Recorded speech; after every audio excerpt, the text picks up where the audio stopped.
If you recently saw people adding polls in the captions of their reels or posts, here's how you can do it too.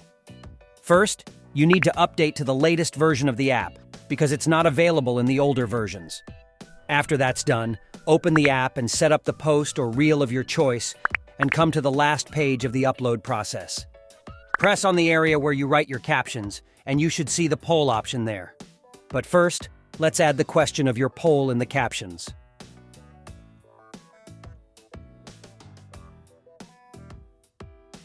After that, click on the poll option. Here you can see that you can add the options for your poll for people to vote on. It shows just 2 options, but it has a total of 4. After adding your options, click on the tick at the upper right corner, and you should be ready to post. Click on the share button below, and you're done. When your reel is posted, you should see that the poll we added is there, and people can vote on it.